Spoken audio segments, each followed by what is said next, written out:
There is one lie that Protestants don't even know that they believe. In this video, I'm going to tell you exactly what that is, where the lie came from, and why so many Protestants believe it today, even though there's absolutely no historical evidence for this. Once you know this, you'll be able to explain this to your friends in a way that's charitable and abundantly clear. And at the end of this video, I'll give you a free resource that's a cheat sheet that you can use to argue against Protestants on this point. But before I even get into that, let's look at what the Protestants have to say on this point for themselves. This comes from an article on biblicalarchaeology.org. It says this: in short, there is no early textual evidence for Peter in Rome. So for some people, it's very hard to believe that he ever traveled there. Not only is it a very long way according to the New Testament, Peter was a fisherman who was not very educated and who spoke only Aramaic. He was not the type of person that might travel widely across the Roman Empire to a large city where Latin and Greek were the dominant languages. The absence of connection between Peter and Rome in the New Testament, the lack of references to him in our earliest Roman Christian literature, and what we know of Peter's background and character all combined to make it unlikely to my mind that he ever went to Rome. It's from an article called The Apostle Peter in Rome. So we see here a nearly flat-out denial that Peter was ever in Rome. Let's take a look at one of the most famous reformers had to say on the matter. John Calvin says this. In his book, The Institutes of Christian Religion, he says this. He says, Peter was not the bishop of Rome, but I do not see that any credit is due to their allegation of Peter's occupation of the Roman see. It is therefore probable that this letter to the Romans was written 4 years before his arrival at Rome. Still, there is no mention of Peter, as there certainly would have been if he had been ruling that church. Nay, in the other end of the epistle, where he enumerates a long list of individuals whom he orders to be saluted, and in which it may be supposed he includes all who were known to him, he says nothing at all of Peter. To men of sound judgment, there is no need here of a long and subtle demonstration. The nature of the case itself and the whole subject of the epistle proclaim that he ought not to have passed over Peter if he had been at Rome. So Calvin blatantly denies that Peter was the bishop of Rome. And we see this all throughout Protestant thought today. I see it a lot in the comments where people will say, Peter never even made it to Rome. Well, in this video, we're going to look at that, and I'm going to prove why that is the most blatant lie in all of Protestant theology. It's simply not true. The historical testimonies overwhelmingly state that Peter was in Rome and that Peter died in Rome. So without further ado, let's jump in and look at what some of the early historical witnesses say. St. Ignatius of Antioch in the year 110 AD, only about 50 years after the death of Peter and Paul, says this: Not as Peter and Paul did, do I command you, the Romans. They were apostles, and I am a convict. St. Ignatius says, I don't command you the way that Peter and Paul used to. And he's writing to the church at Rome. He's writing to the Romans. Clearly, the implication is that Peter and Paul used to give commands to the church at Rome. This is in the beginning of the 2nd century. Somebody's clearly testifying that Peter and Paul were at Rome. And you know what the response to this is? Is it outrage? Is there any sense of needing to correct St. Ignatius and say, no, actually, Peter wasn't here, it was just Paul? Absolutely not. It's accepted and received by people who are alive 50 years after the death of Peter. It's probable that some of the people receiving the letter from St. Ignatius were little kids whenever Peter and Paul were martyred. They would have seen it as children. And there's absolutely no indication that this passage in the letter received any pushback whatsoever. And as if that wasn't enough, let's take a look now at the end of the 2nd century. What is another saint saying about the church at Rome at that time period? Saint Irenaeus says this: Matthew also issued among the Hebrews a written gospel in their own language, while Peter and Paul were evangelizing in Rome and laying the foundation of the church. First of all, it's interesting to note that Saint Irenaeus, writing in the 2nd century, says that Matthew originally wrote his gospel in Aramaic. Interesting thing to think about, we only have the Greek copies today, but if that's true, that Matthew originally wrote his gospel in Aramaic, then Matthew 16 becomes an absolute slam dunk case for the Roman Catholic papacy. The little linguistic tweaks, Petros Petra, don't exist if it's written in Aramaic. So I think that's interesting. But back to the main point, he says that Peter and Paul laid the foundations of the church in Rome. Okay, so as we're going through, we're going to see over and over and over again, church fathers affirm that Peter established the church in Rome, that Peter laid the foundation of the Roman church. We're going to see that over and over again, but that's not even the most compelling evidence that I have. As I go through these quotes that I have from various church fathers, know that I'm picking my greatest hits album.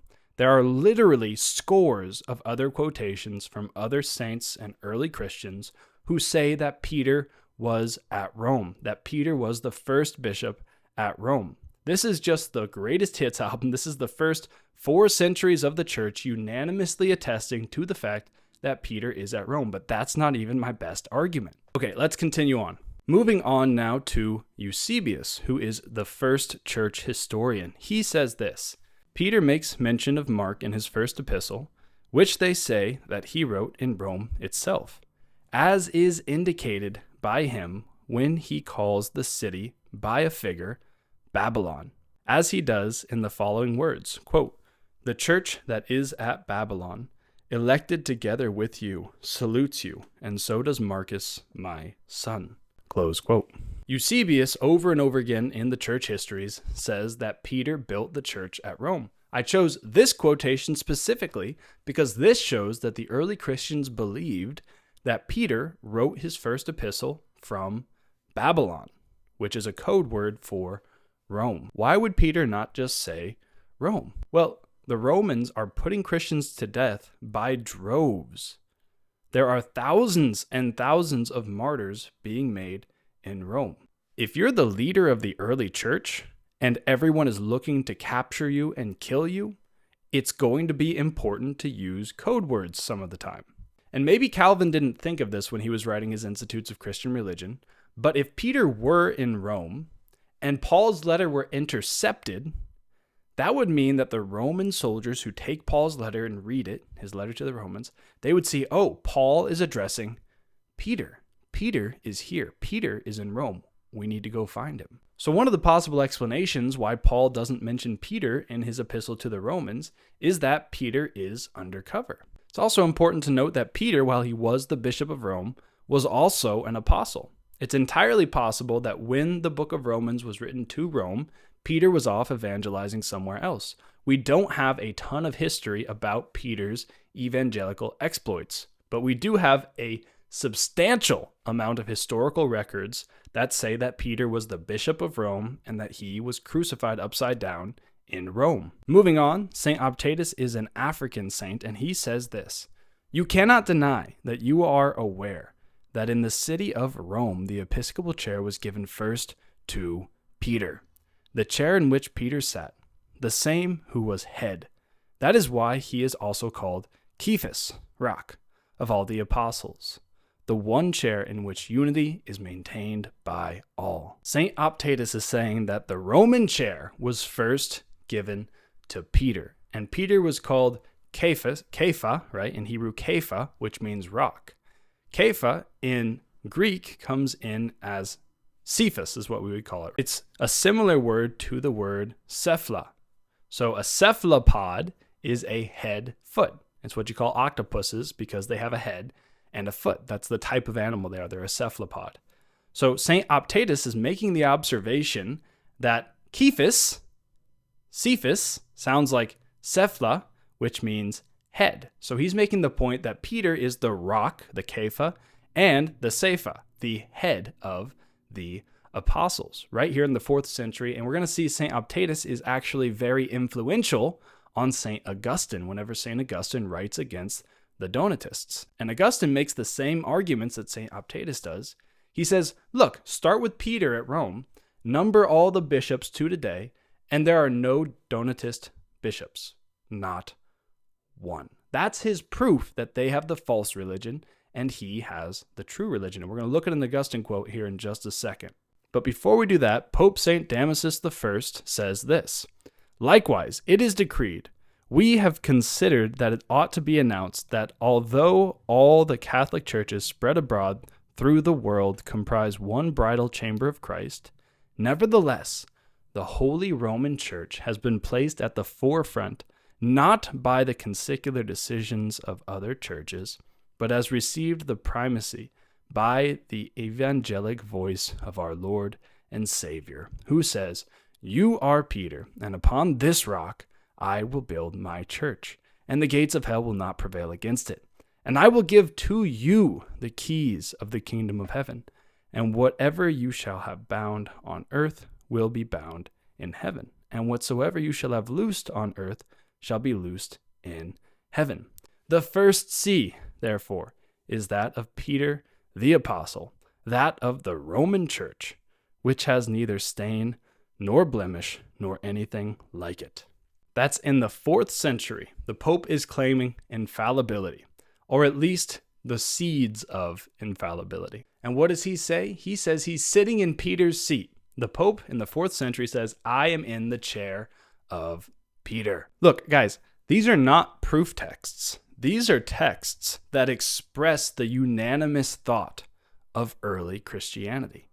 There are other saints, other popes, other even Eastern bishops that I could have quoted, and they all say the same thing. Peter was in Rome as the bishop, and Peter was martyred in Rome. For the sake of brevity, I'm not going to get into the archaeological evidence that Peter is buried in Rome exactly where the church thought he was. If you want to see a great book on that, check out the book called The Fisherman's Tomb. But moving on, let's take a look at what the great St. Jerome says, the foremost biblical scholar of all time. "Simon Peter, the son of John, from the village of Bethsaida, in the province of Galilee, brother of Andrew the apostle, and himself chief of the apostles, after having been bishop of the church of Antioch, and having preached to the dispersion, pushed on to Rome in the 2nd year of Claudius, to overthrow Simon Magus, and held the sacerdotal chair there for 25 years, until the last. That is the 14th year of Nero. At his hands he received the crown of martyrdom, being nailed to the cross with his head towards the ground, and his feet raised on high, asserting that he was unworthy of being crucified in the same manner as his Lord." St. Jerome, a genius in the 4th century, the man commissioned by the Pope to translate the Bible into Latin. St. Jerome says Peter was crucified in Rome upside down. And St. Jerome isn't the first person to write this. This is a tradition that dates back all the way to the first few centuries of Christianity. Look, are you starting to see this? John Calvin is an incredibly intelligent man. He was a genius. He was incredibly gifted.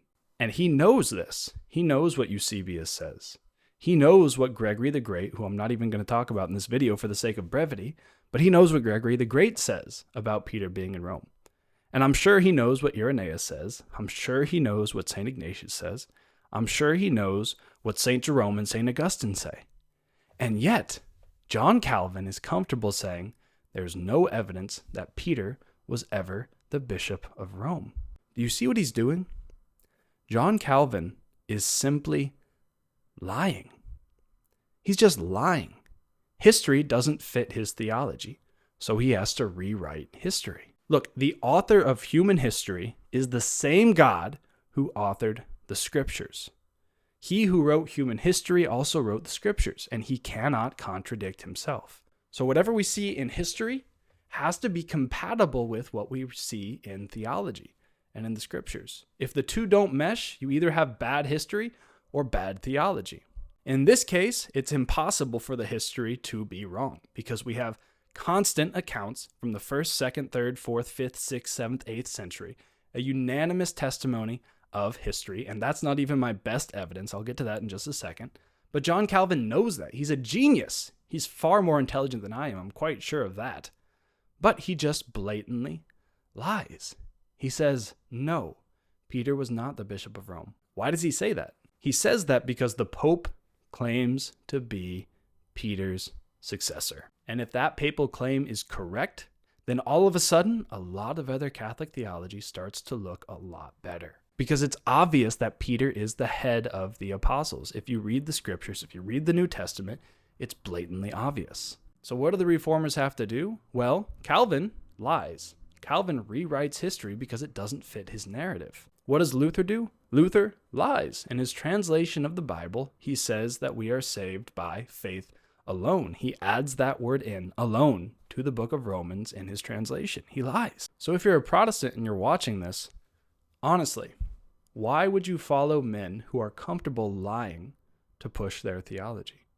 Your churches were started by men who were fine with lying and deceiving people in order to gain their favor. Juxtapose that to the Catholic Church. The Catholic Church was instituted by Jesus Christ, the Son of God, on Peter, the rock. And it's obvious if you read the scriptures, Peter is not a perfect man, but he's not a liar. All right, let's continue here. We're really going to hammer this home, and then I'll give you my best piece of evidence as to why this is completely false. Moving on to the famous Saint Augustine. He says this: "What has the chair of the Roman Church done to you, in which Peter sat and in which Anastasius sits today?" St. Augustine says that Peter sat in the Roman chair and the Pope of his day is sitting there now.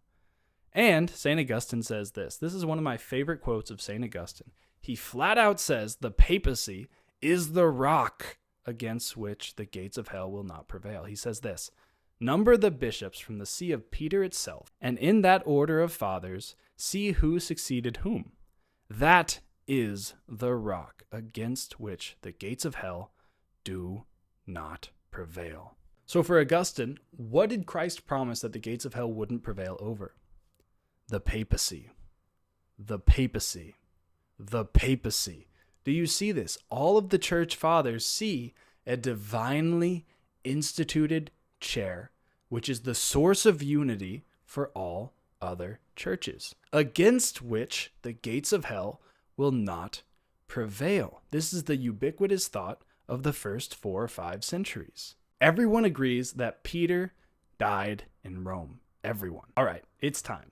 Here is my best evidence as to why you should believe that Peter was the Bishop of Rome and he died there. But before I get to that, I just want to show you what some of the early church fathers said that actually negates or gainsays this entire video and my entire thesis. So let's go ahead and take a look at that, and then I'll give you my best piece of evidence. Uh-oh. That's not good. Oh. Looks like none of the church fathers thought that Peter was anywhere but Rome. There it is. That's my best piece of evidence. That's the best I got. Look, from the 2nd, 3rd, 4th, 5th, 6th, 7th, 8th, 9th century, unanimously Christians are holding that Peter was the Bishop of Rome and that he was martyred there. Even in the scriptures, you see Peter himself says he's writing from Babylon. So from the very first centuries of Christianity, we see Peter is in Rome. Peter is the Bishop of Rome, and he ends up being martyred there by Nero. Nobody questions that. If you're a Protestant and you want to posit the idea that Peter was never in Rome, you need an opposite theory. If it's not the case that Peter died in Rome, where did he die? Show me a single shred of evidence from the first 1,000 years of Christianity that Peter died anywhere but Rome, and then you'll have an argument. But there is absolutely no evidence. There's none. If you know any Protestants who believe that Peter never went to Rome, please send them this video. This idea that Peter was never the Bishop of Rome starts with John Calvin, whose theology doesn't match the Roman theology, so he has to rewrite history to fit his ideas. As far as I'm aware, not even Luther denied the fact that Peter was the Bishop of Rome. So if you're concerned because the scriptures don't explicitly say that Peter was martyred in Rome, well, the scriptures never explicitly say that Peter died. Does that mean he's still alive? The scriptures never talk about the martyrdom of Paul. Is he still alive? The scriptures don't talk about St. John's death. Is he still alive? Just because the scriptures don't record something doesn't mean it's not a historical fact. We need to read the scriptures, especially the book of Acts, for what it is. It's a history book, and it intentionally ends in a cliffhanger. If you read the book of Acts carefully, it starts off where it's following Peter for the first half of the book, roughly, and then Paul for the second half of the book. And the book ends right at the climax. It ends right before Paul's trial, right before Paul's martyrdom. Those are not recorded in the scriptures. Why would God do that? The author of the scriptures, the Holy Spirit, why would he leave us on a cliffhanger? My theory is that God wanted church history to pick up where the scriptures left off, because the entirety of human history is one story, and the scriptural era of that story has ended. The Catholic Church expects no new revelation. We have our 73 books of the Bible. That's it. However, now it's time for us to incarnate the Word of God, for us to live out the principles that have been revealed to us. And that period of history begins where the scriptural period of history ended. You and I now, we're grafted into that story. The scriptures don't end, it's just a new chapter. And now we are players in that. We are actors in the divine drama of human salvation. So we have to trust church history because God is still writing his story. It's not over yet. It's not over until the end of the world. God still has his pen in his hand and he's writing. He's writing through you and through me, and he's writing on our hearts. So to sum up what's going on in this video, the claim that Peter was Bishop of Rome and died there was virtually unchallenged until the 16th century. John Calvin wanted to discredit the papacy, so he rewrote history. He simply lied. So I hope I have convinced you. From the first 1,000 years of Christianity, it's blatantly obvious that Peter was the Bishop of Rome and he died there. Do you still have any reservations, or do you see any flaws in my argumentation? If so, let me know in the comments. And just a closing thought. Listen, God is still authoring history, and he's looking for men to make into the next Abraham, the next David, the next Peter, the next John. And there's no reason he shouldn't choose you. God is calling you, even in this very moment, to the heights of sanctity. In this very moment, God is with you and he loves you, and he's drawing you to himself, and he's giving you more grace than you are even capable of handling. Listen to the call of God in your heart. Ask God, say, God, make me into a saint. Make me into the next Abraham, the next St. Paul, the next St. Andrew. Jesus, I'm willing to give you my life, to give you everything, everything. I pour out my heart before you and I hold nothing for myself. I surrender all into your hands. Say that prayer because God is looking. He's going around the world right now searching for men who are worthy of him, searching for men to elevate to the heights of sanctity, to make into the next great saints, because we live in very difficult times. There is confusion everywhere. Clarity is hard to come by.